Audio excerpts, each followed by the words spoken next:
महाप्रसाद जननी सर्व सौभाग्यवर्धिनी आदि व्याधि हरा नित्यम तुलसी त्वम नमोस्तुते। जय तुलसी मैया। आज फाल्गुन मास के शुक्ल पक्ष की द्वादशी तिथि है और आज ही के दिन ही आमला की एकादशी व्रत का पारण किया जाएगा। एकादशी व्रत का पारण तुलसी माताओं की कथाओं को सुनने से ही पूरा माना जाता है। तो आइए आपको द्वादशी के दिन सुनी जाने वाली एकादशी व्रत पारण की कथाएं सुनाते हैं। एक बार प्रेम पूर्वक बोली श्री हरि विष्णु भगवान की जय, तुलसी माता की जय। एक बुढ़िया माई प्रतिदिन ही तुलसी माता को सींचा करती और तुलसी माता के सामने बैठकर उससे प्रार्थना करती कि हे तुलसी माता, तू सबकी दाता, मैं तेरा बिड़ला सींचू, तू मेरा कर निस्तारा।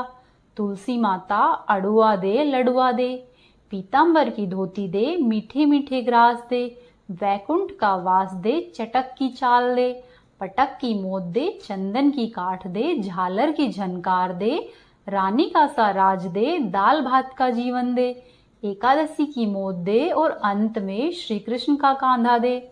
इतना कहकर तुलसी जी से प्रार्थना करके वह बुढ़िया तो चली जाती, परंतु पीछे से तुलसी मैया सोचती रहती कि मैं किस तरह से इस बुढ़िया की कामना पूरी करूं। यह सोचते सोचते तुलसी मैया दिनों दिन सूखने लगी। कुछ दिनों तक ऐसे ही चलता रहा। तभी एक दिन श्री कृष्ण जी उधर से जा रहे थे और उन्होंने देखा कि तुलसी तो दिन प्रतिदिन सूखती जा रही है। तब उन्होंने कहा कि हे तुलसी, तुम्हें कौन सी चिंता है कि तुम इस तरह से सूखती जा रही हो। तब तुलसी जी ने बताया कि एक बुढ़िया माई मेरे पास आती है और रोज ही आकर यह कहती है कि हे माता, सबकी दाता, मैं तेरा बिड़ला सींचू, तू मेरा निस्तारा कर। हे माता, अड़ुआ दे लड़ुआ दे, पीतांबर की धोती दे, मीठे मीठे ग्रास दे, वैकुंठ का वास दे, चटक की चाल दे, पटक की मोद दे, चंदन की काठ दे, झालर की झनकार दे, रानी का सा राज दे, दाल भात का जीवन दे, एकादशी के दिन मोद दे और अंत में श्री कृष्ण का कांधा दे। अब आप बताइए, मैं उसे सब कुछ दे दूं, परंतु आपका कांधा कहाँ से दूं। इस पर भगवान बोले कि हे तुलसी, तुम चिंता मत करो और बुढ़िया माई को आशीर्वाद दे दो। तुलसी माँ ने वैसा ही किया और फिर इसी तरह से दिन व्यतीत होने लगे। नियत समय आने पर एकादशी के दिन बुढ़िया माई मर गई और सब लोग उसकी अर्थी को उठाने लगे, परंतु वह इतनी भारी हो गई कि किसी से भी नहीं उठ सकी। सब लोग कहने लगे कि पाप घाट की माला फिरती थी, जिसकी वजह से वह इतनी भारी हो गई है। तभी वहां पर भगवान श्री कृष्ण जी वेश बदलकर ब्राह्मण के वेश में आ गए और वहां पर खड़े हुए लोगों से कहने लगे कि आप लोगों ने इतनी भीड़ क्यों की हुई है। तब उन लोगों ने बताया कि एक बुढ़िया माई मरी है, परंतु वह उठ ही नहीं रही है। इस पर ब्राह्मण वेशधारी श्री कृष्ण ने कहा कि भाई, एक बार मैं कोशिश करके देखता हूँ। तब लोगों ने कहा कि ठीक है, तुम भी अपने मन का निकाल लो। तब भगवान श्री कृष्ण जी बुढ़िया माई के पास गए और बुढ़िया माई के कान में कहने लगे कि माई, तू बिड़ला सींचा मेरा, मैं करूँ निस्तारा तेरा। बुढ़िया माई अड़ुआ ले लड़ुआ ले, पीतांबर की धोती ले, मीठा मीठा भात ले, वैकुंठ का वास ले, चटक की चाल ले, पटक की मोत ले, चंदन का काठ ले, झालर की झनकार ले, रानी का सा राज ले, दाल भात का भोजन ले और एकादशी की मोत ले, और अब अंत में ले तू श्री कृष्ण का कांधा ले। इतना सुनते ही बुढ़िया माई हल्की हो गई और इसके बाद भगवान श्री कृष्ण ने खुद अपना कांधा देकर उसको मुक्ति प्रदान की। हे तुलसी माई, जैसी आपने उस बुढ़िया माई को मुक्ति दी है, वैसी ही सबको देना। बोलो तुलसी माता की जय। अब आप सुनिए तुलसी माता की एक ननद और भाभी की कहानी। एक बार की बात है, किसी गांव में एक ननद और एक भाभी साथ साथ रहती थी। ननद का अभी विवाह नहीं हुआ था। वह बचपन से ही तुलसी जी के पौधे की बहुत सेवा किया करती थी, लेकिन उसकी भाभी को यह सब कुछ बिल्कुल भी पसंद नहीं आता। जब कभी उसकी भाभी को अत्यधिक क्रोध आता तो वह उसे ताना देते हुए कहती कि जब तुम्हारा विवाह होगा तो मैं तुलसी ही बारातियों को खाने के लिए दूंगी और तुम्हारे दहेज में भी तुलसी ही दूंगी। धीरे धीरे इसी तरह से समय बीतता रहा और ननद बड़ी हो गई और जब विवाह के योग्य हो गई तो उसका विवाह पक्का हुआ। विवाह के दिन जब बारात आई और बाराती खाने के लिए बैठे तो भाभी ने अपने कहे अनुसार ही उनके सामने तुलसी का गमला फोड़ दिया। वह फूटा हुआ गमला तुलसी जी की कृपा से अनेक स्वादिष्ट व्यंजनों में बदल गया। वहीं दूसरी तरफ जब ननद तैयार होने लगी तो उसके वस्त्रों के स्थान पर भाभी ने तुलसी का जनेऊ रख दिया। तुलसी जी की कृपा से जनेऊ की जगह रेशमी और सुंदर वस्त्र आ गए। लड़की ने वह सब पहन लिए और जब गहनों की बारी आई तो भाभी ने गहनों के नाम पर तुलसी की मंजरी से बने हुए गहने पहना दिए। तुलसी माता की कृपा से वे सभी सोने और हीरे जवाहरात में बदल गए। उसके बाद विवाह कराकर ननद की विदाई की गई और ननद जब ससुराल में गई तो उसके दहेज की बहुत प्रशंसा की गई और ननद का ससुराल में मान सम्मान बढ़ा। और यह बात जब उसकी भाभी के कानों तक पहुंची तो उसे बहुत ही आश्चर्य हुआ। अब उसे तुलसी माता की पूजा का महत्व समझ में आया। वहीं भाभी को भी एक लड़की थी। वह अपनी लड़की से कहने लगी कि तुम भी तुलसी जी की सेवा किया करो, तुम्हें भी बुआ की तरह ही फल मिलेगा। वह जबरदस्ती अपनी लड़की से तुलसी जी की सेवा कराने लगी, परंतु उसकी लड़की का मन तुलसी जी की सेवा में नहीं लगता था। धीरे धीरे दिन व्यतीत होते गए और उसकी लड़की भी बड़ी हो गई और विवाह के योग्य हो गई। जब उस लड़की के विवाह का समय आता है तो भाभी सोचती है कि जैसा व्यवहार मैंने अपनी ननद के साथ किया था वैसा ही अब मैं अपनी लड़की के साथ भी करूंगी। तो ऐसा करने से वह भी गहनों से लज जाएगी और बारातियों को खाने में पकवान मिलेंगे और इसे ससुराल में भी बहुत इज्जत मिलेगी। ऐसा सोचकर जब बारात आती है और बाराती खाने के लिए बैठते हैं तो वह उनके सामने तुलसी का गमला फोड़ देती है, लेकिन इस बार गमले की मिट्टी मिट्टी ही रहती है। फिर जब वह वस्त्र के रूप में अपनी लड़की को जनेऊ देती है तो जनेऊ भी अपना रूप नहीं बदलता है। इसी तरह से वह गहने पहनाने के समय पर अपनी लड़की को तुलसी जी की मंजरी देती है, लेकिन तुलसी जी की मंजरी भी अपना रूप नहीं बदलती है। उसके इस तरह के व्यवहार से सभी बाराती बहुत दुखी होते हैं और वे सब उनकी बुराई करते हुए चले जाते हैं। फिर लड़की जब विदा होकर अपने ससुराल जाती है तो उसके ससुराल में भी उसकी बहुत बुराई होती है। कोई भी उसका आदर या सम्मान नहीं करता है। धीरे धीरे इसी तरह से दिन व्यतीत होते रहते हैं। विवाह के पश्चात भाभी कभी भी ननद को घर पर नहीं बुलाती थी। तब एक दिन उसके भाई ने सोचा कि मेरी बहन को घर पर आए हुए काफी दिन हो गए हैं, क्यों न मैं ही अपनी बहन से मिलकर आ जाऊं। ऐसा सोचकर उसने अपनी पत्नी से कहा कि मैं अपनी बहन के पास जा रहा हूं, तुम उसके लिए कुछ उपहार दे दो। तब भाभी ने थैले में जवार भरकर कहा कि तुम अपनी बहन के पास ये लेकर जाओ और कुछ भी नहीं है। तब भाई दुखी मन से अपनी बहन के पास चल दिया और वह सोचता हुआ जा रहा था कि कोई भाई अपनी बहन के घर पर जवार लेकर कैसे जा सकता है। ऐसा सोचकर वह जहां से जा रहा था वहीं पास में ही उसने एक गौशाला देखी। वह गौशाला में गया और गाय के आगे उस जवार के थैले को उल्टा कर दिया। तभी गाय पालने वाले ने कहा कि भाई आप गाय के सामने हीरे मोती और सोना क्यों डाल रहे हो। भाई आश्चर्यचकित हो गया और उन सबको उठाकर वापस से थैले में डाल लिया और धन लेकर खुशी खुशी अपनी बहन के घर की तरफ चल दिया और अपनी बहन के घर पहुंचकर अपनी बहन से मिला और अत्यधिक प्रसन्न हुआ। और जो भी रास्ते में घटना घटी उसने वह सब कुछ अपनी बहन को कह सुनाई। तब बहन ने कहा कि हे भाई, यह सब तो तुलसी माता की कृपा से हुआ है। बोलो तुलसी माता की जय। हे तुलसी माता, जैसी आप ननद को आई है वैसी सबको आना, जैसी आप भाभी को आई है वैसी किसी को भी नहीं आना। एक बार की बात है, एक कन्या थी।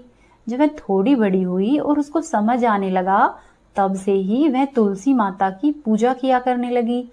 उसके प्रतिदिन का नियम था कि वह तुलसी माता का पूजन करती और उसके बाद ही स्वयं खाना खाती। जब वह कन्या शादी के लायक हुई तो उसके माता पिता ने उसकी शादी करवा दी। कन्या को उसके माता पिता ने दहेज में एक तुलसी का गमला भी दिया। ससुराल में वह प्रतिदिन सुबह सवेरे उठती, तुलसी जी की पूजा करती, फिर उसके बाद ही वह स्वयं खाना खाती। उसकी 2 जेठानियां थी, वो दोनों ही उसका मजाक उड़ाती कि यह तो बड़ी नियम धर्म वाली बनती है। उन दोनों को उससे बहुत ईर्ष्या होती, इसीलिए वो दोनों तुलसी जी का गमला कहीं कहीं पर छुपा देती। वह कन्या बड़ी मुश्किल से गमला ढूंढ कर लाती, फिर अच्छे से पूजा करती और फिर स्वयं खाना खाती। वह गमला ढूंढ कर ले आती तो एक दिन उनकी जेठानियों ने क्या किया कि गमला ही दूर फेंक दिया। कन्या ने गमला खूब ढूंढा परंतु उसे कहीं नहीं मिला। वह बहुत परेशान हो गई तो उस दिन उसने स्वयं भी खाना नहीं खाया, जो कि उसका नियम भी था। उस कन्या की सच्ची भक्ति देखकर तुलसी माता उससे बहुत प्रसन्न हुई और उसके कमरे में तुलसी माता का गमला प्रकट हो गया। अगले दिन सुबह सवेरे जब वह उठी तो क्या देखती है कि उसके खाट के चारों कोनों पर तुलसी माता का गमला आ गया है। यह देखकर वह बहुत प्रसन्न हो गई कि अब मेरी तुलसी माता को कोई भी नहीं चुरा सकेगा और पूजन करने के लिए कहीं और भी जाना नहीं पड़ेगा और कोई मेरी तुलसी माता को फेंक भी नहीं सकेगा। वह जल्दी से उठकर स्नान करती है, तुलसी माता की पूजन करती है और जब मैं खाना खाने बैठी तो उसकी जेठानियां मजाक करने लगी कि लो देवरानी का नियम धर्म पूरा हो गया। उससे पूछती है कि तुलसी जी की पूजा कर ली क्या? तब देवरानी धीरे से बोलती है हाँ कर ली। तब जेठानियां बोलती है कि कहाँ से कर ली पूजा, गमला तो फेंक दिया था। तब देवरानी कहती है कि देख लो मेरे कमरे में खाट पर तुलसी जी लग रही है। जेठानियां देखती है और बहुत ही शर्मिंदा होती है और देवरानी से कहती है कि तुम्हारी भक्ति सच्ची है, हमने तुझे बहुत परेशान किया है, हमें माफ कर दो। देवरानी उन दोनों को माफ करती है। हे तुलसी माता, जैसी आपने देवरानी पर कृपा की है वैसी ही हम सभी पर करना। कहानी को कहने वाले और सुनने वाले के घर में सभी प्रकार के भंडारे भरकर रखना। बोलो तुलसी माता की जय, बोलो श्री हरि विष्णु भगवान की जय। अब आप सुनिए भगवान श्री हरि के भक्त राजा अम्बरीश की कथा। राजा अम्बरीश भगवान श्री हरि के परम भक्त थे। वे पृथ्वी के सातों द्वीप, अचल संपत्ति और अतुल ऐश्वर्य की शासक थे, परंतु फिर भी इन सभी को वो स्वप्न के समान समझते थे, क्योंकि वे मानते थे कि जिस धन वैभव के लोभ में पड़कर मनुष्य घोर नरक में जाता है वह केवल 4 दिन की ही चांदनी है। राजा अम्बरीश का भगवान श्री कृष्ण में और उनके प्रेमी साधुओं में अधिक प्रेम था। उन्होंने अपने मन को श्री कृष्ण के चरणों में, वाणी को भगवान के गुणों का गान करने में और हाथों को श्रीहरि के मंदिर मार्जन में और अपने कानों को भगवान की मंगलमयी कथा के श्रवण में लगा रखा था। उन्होंने अपने नेत्रों को श्रीहरि के विग्रह व मंदिरों के दर्शन में, नासिका को उनके चरण कमलों पर चढ़ी हुई श्रीमती तुलसी जी की दिव्य गंध में और जिह्वा को भगवान के प्रति अर्पित नैवेद्य प्रसाद में संलग्न कर दिया था। राजा अम्बरीश के पैर भगवान के क्षेत्र आदि की पैदल यात्रा करने में ही लगे रहते थे। वे सिर से भगवान श्री कृष्ण के चरण कमलों की वंदना किया करते थे। इस प्रकार उन्होंने अपने सारे कर्म यज्ञ पुरुष इंद्रियातीत भगवान के प्रति उन्हें सर्वात्मा एवं सर्वस्वरूप समझकर समर्पित किए हुए थे और भगवत भक्त ब्राह्मणों की आज्ञा के अनुसार ही वे इस पृथ्वी पर शासन किया करते थे। राजा ने बड़ी बड़ी दक्षिणा वाले अनेकों अश्वमेध यज्ञ करके यज्ञाधिपति भगवान की आराधना की थी। उनकी प्रजा महात्माओं के द्वारा गाए हुए भगवान के उत्तम चरित्रों का बहुत सम्मान करती थी। किसी समय बड़े प्रेम से श्रवण करती और किसी समय स्वयं ही उनका गायन करती। इस प्रकार उनके राज्य के मनुष्य देवताओं के अत्यंत प्यारे, जिन्हें की स्वर्ग की इच्छा भी नहीं होती थी। राजा अम्बरीश की अनन्य प्रेममयी भक्ति से प्रसन्न होकर भगवान ने उनकी रक्षा के लिए स्वयं सुदर्शन चक्र को नियुक्त कर दिया था, जो कि विरोधियों को भयभीत करने वाला एवं भगवत भक्तों की रक्षा करने वाला है। एक बार राजा ने अपनी पत्नी के साथ भगवान श्री कृष्ण की आराधना करने के लिए 1 वर्ष तक द्वादशी प्रधान एकादशी व्रत करने का नियम लिया था। तो व्रत की समाप्ति होने पर उन्होंने 3 रात का उपवास किया और एक दिन यमुना जी में स्नान करके भगवान श्री कृष्ण की पूजा की। तत्पश्चात पहले ब्राह्मणों को स्वादिष्ट और अत्यंत ही गुणकारी भोजन कराकर उन लोगों के घर पर 60 करोड़ गाय सुसज्जित करके भेज दी। जब ब्राह्मणों को सब कुछ मिल चुका तब राजा ने उन लोगों से आज्ञा लेकर व्रत का पारण करने की तैयारी की। उसी समय श्राप और वरदान देने में समर्थ स्वयं दुर्वासा ऋषि भी वहां पर अतिथि के रूप में आ पधारे। राजा अम्बरीश उन्हें देखते ही उठकर खड़े हो गए, उनको आसन देकर आसन पर बिठाया और विविध सामग्रियों से उनके चरणों में प्रणाम करके भोजन के लिए प्रार्थना की। दुर्वासा जी ने राजा अम्बरीश की प्रार्थना स्वीकार कर ली और इसके बाद आवश्यक कर्मों से निवृत्त होने के लिए वे नदी के तट पर चले गए। वे ब्रह्मा का ध्यान करते हुए यमुना नदी के पवित्र जल में स्नान करने लगे। इधर द्वादशी केवल घड़ी भर की ही शेष रह गई थी। धर्मज्ञ अम्बरीश ने धर्म संकट में पड़कर ब्राह्मणों के साथ परामर्श किया। राजा ने कहा कि हे ब्राह्मण देवताओं, ब्राह्मण को बिना भोजन कराए स्वयं खा लेना और द्वादशी तिथि के रहते हुए पारण नहीं करना, दोनों में ही दोष है। इसीलिए इस समय जैसा करने से मेरी भलाई हो और मुझे पाप नहीं लगे, मुझे ऐसा क्या करना चाहिए वह रास्ता बताए। तब ब्राह्मणों के साथ विचार करके उन्होंने कहा कि हे ब्राह्मणों, श्रुतियों में ऐसा कहा गया है कि जल पी लेना भोजन करना भी है और नहीं भी है, इसीलिए इस समय केवल जल से पारण किए लेता हूँ। ऐसा निश्चय करके मन ही मन भगवान श्रीहरि को याद करते हुए राजा अम्बरीश ने जल पी लिया और फिर दुर्वासा जी के आने की राह देखने लगे। दुर्वासा जी आवश्यक कर्मों से निवृत्त होकर यमुना तट से लौट आए। जब राजा ने आगे बढ़कर उनका अभिनंदन किया, तब उन्होंने अनुमान से ही समझ लिया कि राजा ने पारण कर लिया है। उस समय दुर्वासा जी बहुत भूखे थे, वे क्रोध से थर थर कांपने लगे। उन्होंने हाथ जोड़कर खड़े अम्बरीश से डांट कर कहा कि ओहो, देखो तो सही यह कितना क्रूर है, यह धन के मद में मतवाला हो रहा है। भगवान की भक्ति तो इसे छू तक नहीं गई और यह अपने को बड़ा समर्थ मानता है। आज इसने धर्म का उल्लंघन करके बड़ा अन्याय किया है। मैं इसका अतिथि होकर आया हूँ, किंतु फिर भी मुझे खिलाए बिना ही इसने स्वयं खा लिया है। अच्छा देख, तुझे अभी इसका फल चखाता हूँ। ऐसा कहते कहते ऋषि क्रोध से जल उठे। उन्होंने अपनी एक जटा उखाड़ी और उससे अम्बरीश को मार डालने के लिए एक कृत्या राक्षसी उत्पन्न की। वह राक्षसी आग के समान जलती हुई हाथ में तलवार लेकर राजा अम्बरीश पर टूट पड़ी। परम पुरुष परमात्मा श्रीहरि विष्णु भगवान ने अपने सेवक अम्बरीश की रक्षा के लिए पहले से ही सुदर्शन चक्र को नियुक्त कर रखा था। जैसे आग क्रोध से गुर्राते हुए सांप को भस्म कर देती है, वैसे ही सुदर्शन चक्र ने दुर्वासा जी की कृत्या को जलाकर ढेर कर दिया। जब दुर्वासा जी ने देखा कि मेरी बनाई हुई कृत्या तो जल रही है और चक्र मेरी ओर आ रहा है, तब दुर्वासा ऋषि भयभीत हो गए और अपने प्राण बचाने के लिए जी छोड़कर एक ओर भाग निकले। जैसे ऊंची ऊंची लपटों वाला दावानल सांप के पीछे दौड़ता है, वैसे ही भगवान का चक्र ऋषि के पीछे लग गया। जब चक्र दुर्वासा जी के पीछे लगा हुआ था, तब दुर्वासा जी दिशा, आकाश, पृथ्वी, अतल, वितल आदि नीचे के लोक, समुद्र, लोकपाल तथा उनके द्वारा सुरक्षित लोक एवं स्वर्ग लोक तक में गए।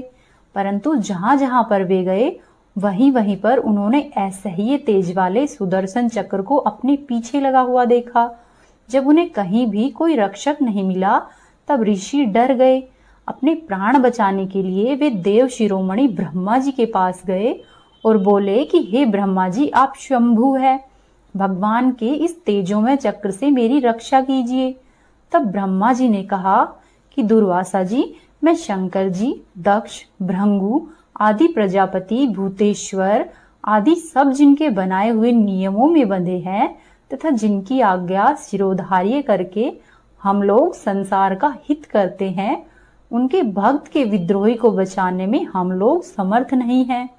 जब ब्रह्मा जी ने इस प्रकार दुर्वासा ऋषि को निराश कर दिया, तब भगवान के चक्र से संतप्त होकर दुर्वासा ऋषि कैलाशवासी भगवान शंकर की शरण में गए। शंकर जी ने कहा कि दुर्वासा जी, जिनसे पैदा हुए अनेकों ब्रह्मांडों में हमारे जैसे हजारों चक्कर काटते हैं, यह चक्र उन्हीं विश्वेश्वर का शस्त्र है। यह हम लोगों के लिए असह्य है। तुम ऐसा करो, उन्हीं की शरण में जाओ, वे भगवान ही तुम्हारा मंगल करेंगे। निराश होकर दुर्वासा जी श्रीहरि भगवान के परम धाम वैकुंठ की तरफ भागे। दुर्वासा जी भगवान के चक्र की आग से जल रहे थे। वे भगवान के चरणों में गिर पड़े। उन्होंने कहा कि हे अच्युत, हे अनंत, आप संतों के एकमात्र इच्छित हैं। हे प्रभु, संपूर्ण जगत के जीवन दाता है, मैं अपराधी हूँ, मेरी रक्षा कीजिए। आपका परम प्रभाव नहीं जानने के कारण ही मैंने आपके प्यारे भक्त का अपराध किया है। हे प्रभु, आप मुझे बचाइए। तब श्री भगवान ने कहा कि दुर्वासा जी, मैं सदा ही भक्तों के अधीन हूँ। मुझ में तनिक भी स्वतंत्रता नहीं है। जो भक्त स्त्री, पुत्र, गृह, गुरुजन, प्राण, धन, इहलोक और परलोक सबको छोड़कर केवल मेरी ही शरण में आ गए हैं, उन्हें छोड़ने का संकल्प मैं नहीं कर सकता हूँ। भक्त भगवान से पहले आते हैं। इसमें संदेह नहीं है कि ब्राह्मणों के लिए तपस्या और विद्या परम कल्याण के साधन है, परंतु यदि ब्राह्मण उद्दंड और अन्यायी हो जाए तो वे दोनों ही उल्टे फल देने लगते हैं। दुर्वासा जी सुनिए, मैं आपको एक उपाय बताता हूँ जिसका अनिष्ट करने से आपको इस विपत्ति में आना पड़ा है। आप उन्हीं के पास जाइए, उनसे क्षमा मांगिए, तब जाकर आपको शांति मिलेगी। सुदर्शन चक्र की ज्वाला से जलते हुए दुर्वासा मुनि वापस लौटकर राजा अम्बरीश के पास आए और उन्होंने अत्यंत ही दुखी होकर राजा के पैर पकड़ लिए। दुर्वासा जी की यह चेष्टा देखकर और उनके चरण पकड़ने से लज्जित होकर राजा अम्बरीश भगवान श्रीहरि के चक्र सुदर्शन की स्तुति करने लगे। राजा अम्बरीश ने कहा कि हे प्रभु सुदर्शन, आप अग्नि स्वरूप है। हे भगवान के प्यारे हजार दांत वाले चक्रदेव, मैं आपको नमस्कार करता हूँ। समस्त अस्त्र शस्त्रों को नष्ट कर देने वाले एवं पृथ्वी के रक्षक, आप इन ब्राह्मण की रक्षा कीजिए। आप कृपया करके हमारे कुल के भाग्योदय के लिए दुर्वासा जी का कल्याण कीजिए। हमारे ऊपर यह आपका महान अनुग्रह होगा। यदि मैंने कुछ भी दान किया हो, यज्ञ किया हो अथवा अपने धर्म का पालन किया हो, यदि हमारे वंश के लोग ब्राह्मणों को ही अपना आराध्य देव समझते रहे हो, तो दुर्वासा जी की जलन मिट जाए। भगवान समस्त गुणों के एकमात्र आश्रय स्थल है। यदि मैंने समस्त प्राणियों की आत्मा के रूप में उन्हें देखा हो और वे मुझ पर प्रसन्न हो, तो दुर्वासा जी के हृदय की सारी जलन मिट जाए। जब राजा अम्बरीश ने दुर्वासा जी को सब ओर से जलाने वाले भगवान के सुदर्शन चक्र की इस प्रकार स्तुति की, तब उनकी प्रार्थना से सुदर्शन चक्र शांत हो गया। जब दुर्वासा जी चक्र की आग से मुक्त हो गए और उनका चित्त स्वस्थ हो गया, तब वे राजा अम्बरीश को अनेक प्रकार के उत्तम आशीर्वाद देते हुए उनकी प्रशंसा करने लगे। दुर्वासा जी ने कहा कि धन्य है, आज मैंने भगवान के प्रेमी भक्तों का महत्व देखा है। हे राजन, मैंने आपका अपराध किया है, फिर भी आप मेरे लिए मंगल कामना ही कर रहे हैं। महाराज अम्बरीश, आपका हृदय करुणा भाव से परिपूर्ण है। आपने मेरे ऊपर महान अनुग्रह किया। ओहो, आपने मेरे अपराध भुलाकर मेरी रक्षा की है। जब दुर्वासा जी चक्र से जीवन रक्षा के लिए भाग रहे थे, तब से राजा अम्बरीश ने भोजन नहीं किया था। वे दुर्वासा जी के लौटने की राह देख रहे थे।